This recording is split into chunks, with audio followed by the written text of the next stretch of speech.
Hello, once again, welcome to the cellar. Today doing something a little bit different. This is a review of the Bachmann LNER G5 class, TMC exclusive DCC with Sound Fitted. This is my first Sound Fitted locomotive, so while other channels have reviewed this particular loco, I'm going to be doing it with a focus really on what DCC Sound Fitted is like for those of you who've never come across it, and a few of the surprises I came across when I was doing this. So yeah, this is Leopard Street. Yeah, hello, and as you'll have seen from the introduction, today I'm doing something a little bit different. This is a little bit of a first on Leopard Street. I'm going to be doing an unboxing and looking at a new locomotive, and by new, I mean brand new. I have not had this out of the box. This turned up from the model centre yesterday, so yeah, I've not managed to unwrap this yet, so let's have a little look. Can I get this off without ripping it? Probably not, it's on the tissue paper. Right, so what we've got is this. Now, I had an email on Tuesday from the model centre noting they had these on offer. And I thought, I like the look of these. So what we've got, I'll show the end in a way it'll focus on here. What we have is the NER Class O G5 tank, LNER lined black, 35253 ZSF. This is the Sound Fitted version, DCC fitted. Asked a question about what decoder is in these. And they came back and said it's basically a standard Bachmann one, so I had a little bit of a dig. That apparently is a Zemo one, so it supports the various features I want. So I'm very happy with this. 227, I think it was, including delivery. I'll get this out of the box. Let's have a look and see how we go. Now, I've seen the review done by That Model Railway Guy and by Sam on Sam's Trains of these things. I'm was quite happy with that. Get out of the box. I'm quite excited. As I say, this is the first actually brand new loco I've got. I've got some newish ones. Bits of paper. What have we got on here? Oh. Sound Fitted Zemo MS 9018, good, can live with that. 128 speedster, got that. Brake key, handbrake. Oh, I like that. Yes, a handbrake effect, and it won't move with until you remove the handbrake, which is quite nice. A list of all the sound effects. Wow. Okay, yeah, there's a lot there. Pause that if you want to read those. I'll be looking at those shortly. Usual instructions, running in 30 minutes each direction at half speed. Right, well, I can do that. Let's have a little look. Nice little sleeve, I like these cubes. The obligatory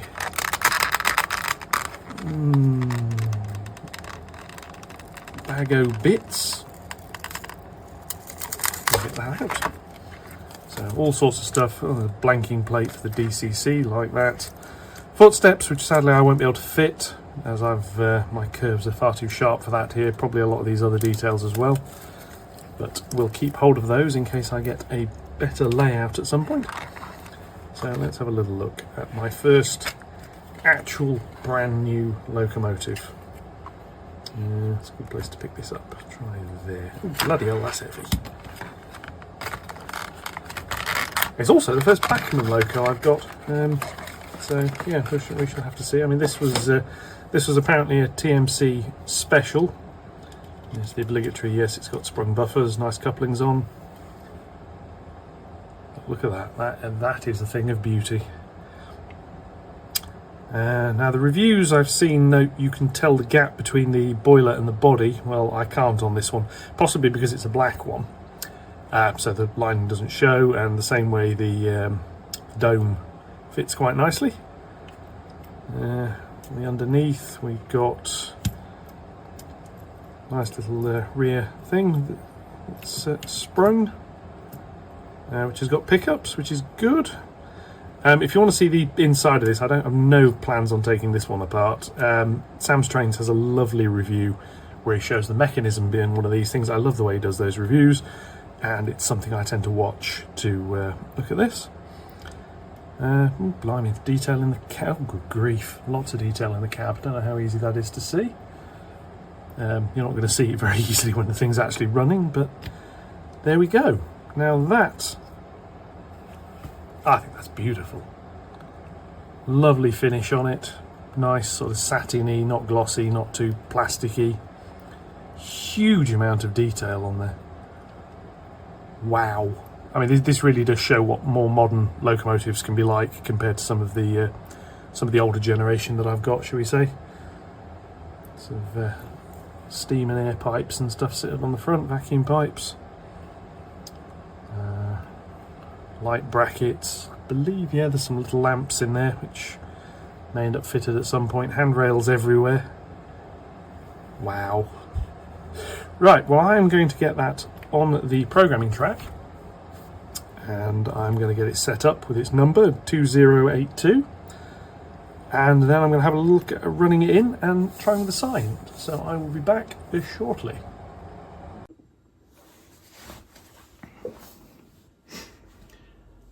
So here we have the locomotive on the track, and to start with I'm going to run this without sound, just so you can hear what she actually sounds like without.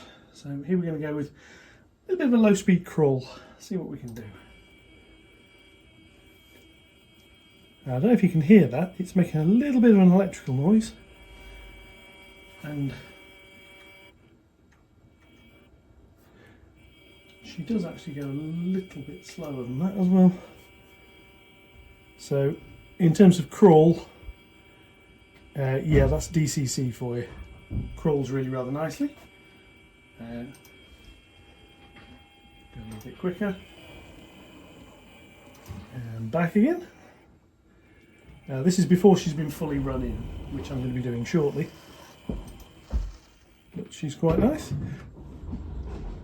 Sorry for the slight background noise there. It's coming from upstairs if you can hear that.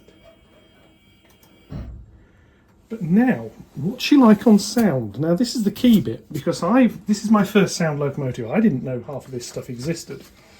Because a lot of this sound effect stuff, you see a list of effects and you think, oh, that's good. How useful is it? Well, I'll show you some of the things we've got on here. So, firstly, sound on. So you always just get a little bit of hissing noise. And then, as I say, go a bit further forward. You've got a hiss, a brake release.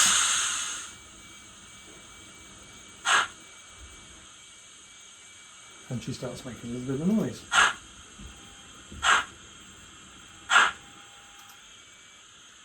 And something I didn't realise would happen.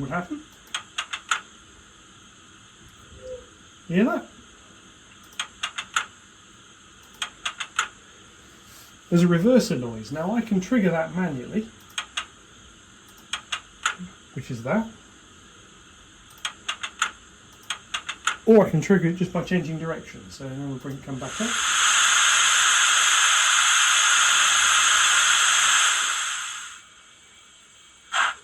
So basically you get that reverser sound activating without having to do anything yourself, which I think is quite nice. There's a brake effect, which is just brakes on and off. Cylinder drain cocks, which you can do with that. Whistle, which is quite nice. There is a second whistle as well, which is like this one. And you can switch between either of those two. Now we've had the reverser, there's a firebox door effect. And if I just move her forward a little bit, so you can see a little bit into the cab. See the glow effect? If I move a little bit more this way, you might be able to see it a little bit better. Let's just go up slightly, like so. Now the glow effect is on because I've got the firebox door open, so I can close that. Again, you get a sound effect on it. But if I start making a move, the glow changes. There's a second LED in there that comes on when she's told to move, which I think is quite nice. Coal shoveling effect.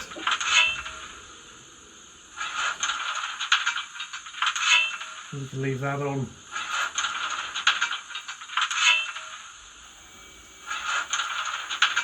And again, you can get that when you're moving.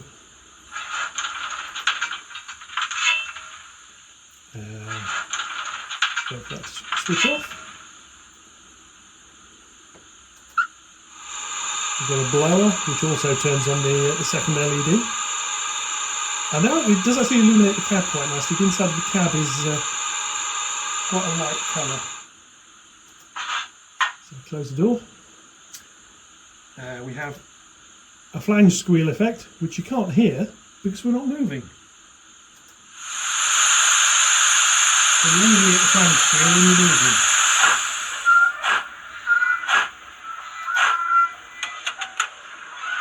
It synchronises with the movement as well, which is quite nice.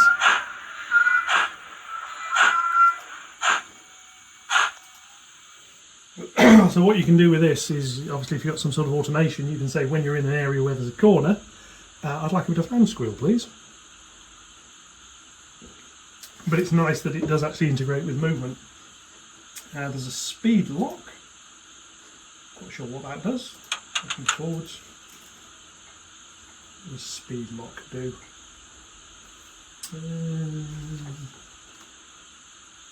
According to the instructions, I'm not quite sure what that does.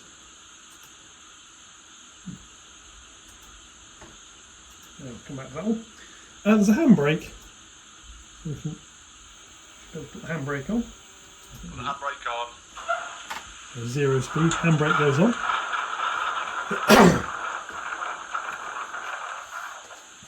Handbrake's on, mate. And now I can tell the train to move and it won't move. So the handbrake is a digital handbrake, which I think is quite nice. Release the handbrake.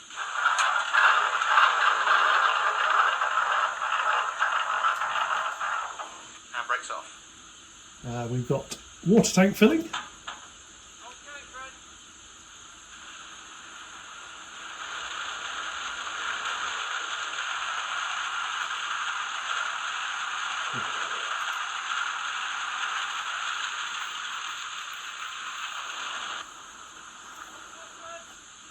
Yep. That's got a little start and an end effect on it. That's finished. We have some coupling clanking.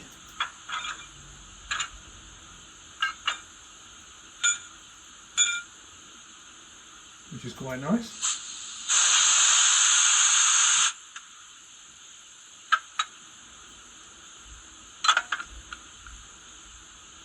That's like a little fixed length sound effect. Light engine mode, which I think changes some of the sounds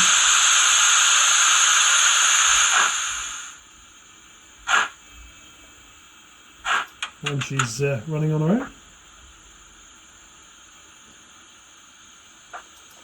In fact, the light engine mode, that is the shunting. That ties in with the shunting mode. That's obviously then disabling the delays. That's quite good. There's a command that tells all the sounds to fade out gently. And then they fade back in, so you've got a softer on-off in effect. We have a guard's whistle, which I like.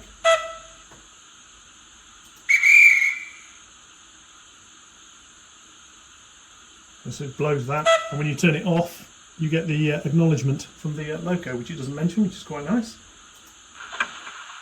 We've got the water injectors.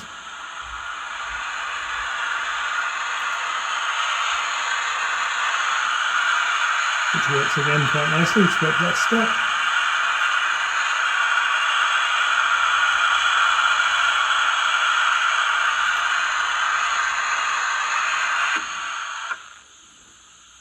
we've got the brake gear pumps.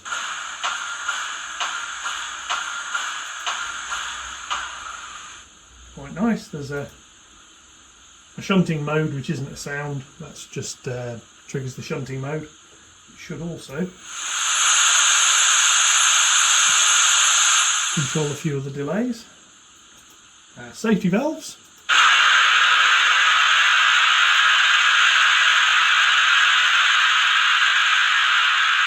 They trigger quite nicely as well, and there is a way of, there's actually a second sound effect on those. Same with the brake pumps actually, there's a vacuum pump and a Westinghouse mode on that. We now have two little text messages that can be read out. Going on to Charlie. Nothing says who Charlie is, but there we go. Maybe Charlie's the guard. There from the guard. Sounds a bit of a Charlie. A few other features I didn't realise we had. You can turn the volume up and turn the volume down. But I'm just really quite impressed that all of this integrates nicely, because you can do some quite nice pulling away effects. Like, I mean, this is all going to be manual, so... There from the guard.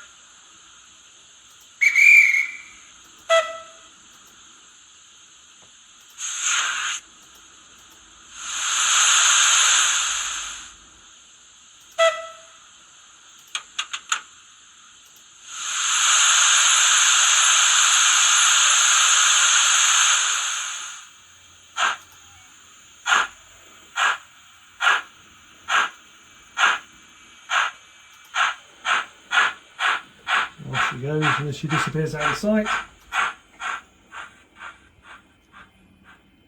She gets nice and quiet. I actually quite like this. Now I'm going to let her run in a little bit, and I will be back after that with a little bit more performance testing. So I'll catch you in a bit. Just a quick incidental as well. This is what she sounds like running with the sound off. That's sort of about 60% speed.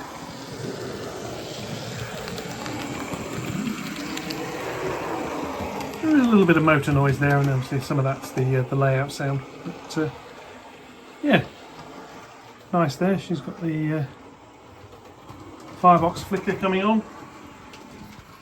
Yeah, I'll be back in a bit. Right, we're back. She's now fully running.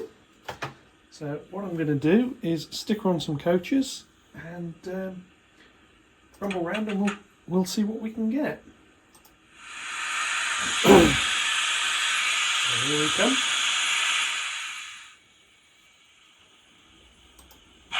Bring her in a little bit.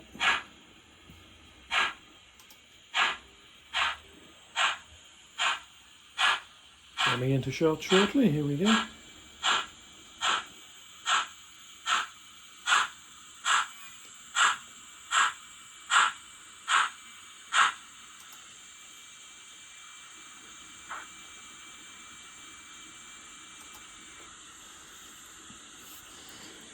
That's more the coaches than the loco, the little problem there.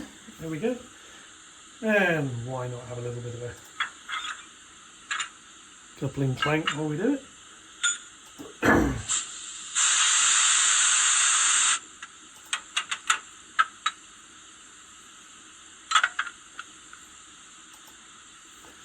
And switch into forwards, which is there, whichever button I can find. Right, and let's have a run.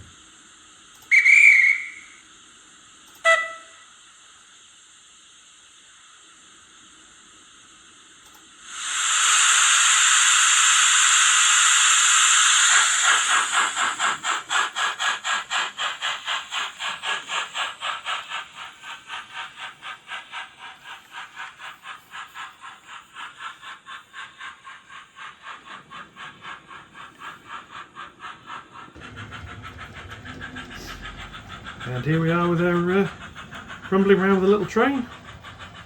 The smokebox door light is open, so see that as she rumbles past. Yeah, I see the flickering in the back of the cab. Yeah, I think all in all quite pleased with that. A little bit of coal.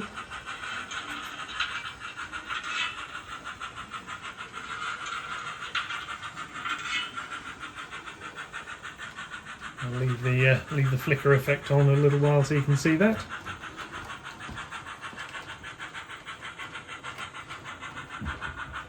This is passing the signal box. I will be fixing the lights in the signal box shortly so I can control them.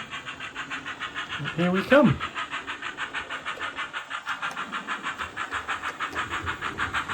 can see the flickering effect there quite nicely. So I was a bit dubious about that. I didn't really think how well you'd get to see that, but that's really good. And I'm not instigating that coal shovel sound. That's actually just happens with the door open, which I think works quite nicely. So yeah, she's hauling that quite well. Probably won't handle a tray much bigger than that. Won't really need to, but she can do. So what do we think? Well, firstly on DCC Sound, I've heard it described as a bit of a gimmick, and to be perfectly honest, it is. But the same could be said of having detailed models and other bits and pieces. So yeah, it's a nice to have. Will I be fitting sound in all the other fleet I've got? No, I won't. Mostly because while you can get a sound decoder and you can install it, I haven't got the faintest clue how you go about putting sound profiles on them and linking them up the way this is linked up. Maybe a generic Bachmann sound decoder will do it, I don't know. I certainly do know it's not particularly easy to load your own sound profiles, or even where you get them from, so I won't be rushing out to load up the rest of the fleet. I may well get a fair few more sound locos. I do actually quite like this. I see what some people mean when they say, how often are you going to use this? Well, in this case, actually, it's not too bad, because a lot of the sounds are pretty much automated. The brake release, the reversing, and so on and so forth. Leopard Street is going to feature a lot more automation. The Scotsman sitting on the adjacent line is the guinea pig for the automation tests currently. I'm working on some software to play around with that, but more of that in another video. Part of that will include things like sounding the guards' whistles and so on and so forth in certain places, which you could argue you wouldn't necessarily want to do every single time you set off. It's not too bad on JMRI.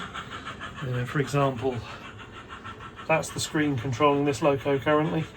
So yeah, I've named the sound effects to be able to see what they are. I need to rename one or two of them, it's not quite right, but there we go, and I need to adjust them to work out which ones latch and which ones don't. So yeah, a little bit of a gimmick, but probably a worthwhile one. And this loco, like I say, this was 230 including 227 including delivery. Yes, that was on a discount, but adding sound now to a DCC pre-fitted loco doesn't seem to be that much of a premium. Where it's offered, it's something I may consider, especially on these Bachmann ones where the decoder seems to be a Zemo decoder, which has got all the ABC stuff whenever I ever get around to working that, how to make that work. Railcom, which I do plan on using at some point. Hornby pre-fitted sound, less certain. Their decoders, they seem to use their own decoder, which doesn't support Railcom, which is a bit of a pity. Apparently they think on the HM7000 that it's got Bluetooth, so why do you need Railcom? To which I respond, they do two totally different things. Oh, there we are, going into coal shoveling mode again. I've not even suggested that. As for the loco itself, I think she's lovely. I'm really pleased. I can't really see buying another one because I don't really think I need two of them, but I think I could recommend this quite heartily. The level of detail is extremely good. Sam's Trains has done a much better review on the level of detail on these things than I ever could, so I'd suggest watching that if you're interested on what the loco looks like up close. Build quality seems perfectly fine. Sam noted some discoloration on the dome on the version he had. He had the green version. Obviously I've got a black, and black is black is black, so I don't really notice that. Likewise, the slight gap between the two parts of the boiler with the die-cast front and the plastic rear. Can't say I noticed that either. Again, basically because it's all black. So yeah, I think it's lovely. There's a lot of cab detail. Do need to fix a painted crew. Unfortunately, my curves are too sharp to be able to fit the cab steps, which is a bit of a pity. I think they look quite good. There are some tools which can be fitted the light onto that side there, which I may well fit. Yeah, painted crew would be quite nice. Yeah, I think she's lovely. The only slight problem being here, obviously, she's pulling some extremely low-grade Hornby coaches. Yeah, I need to sort of proper train out. But otherwise, yeah, very good. Very, very happy. Thanks to the Model Centre for commissioning this. Well, obviously, I have actually bought this one myself. This channel's nowhere near being sponsored by anybody, and to be honest, I'm not really looking for it. But yeah, I think she runs quite nicely. And this is just under half speed. If I ramp up to half speed, or half throttle setting, should I say. So the sound picks up a little bit and then drops off as she finishes accelerating, which is another feature I didn't realise the Sound Fitted locos do. The sound when accelerating is louder, the sound when braking it cuts out a lot. And yeah, she goes around quite nicely. There we go, the coal effect kicking in again. The plan eventually is just to go through this tunnel, you'll be in the off-scene area, so I'll fade the sound out, especially now when there's a command to fade the sound. And as we go around there, as we head towards that tunnel, I'll fade it back in again. So trains in the yard here will be silent in effect.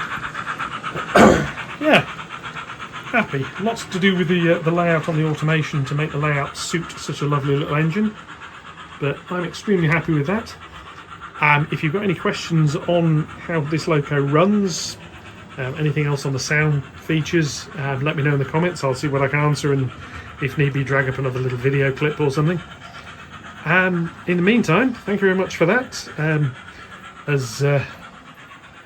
As usual, likes, comments, share, subscriptions, yada yada yada, all welcome. And I will catch you all in the next one. Thank you very much, and goodbye.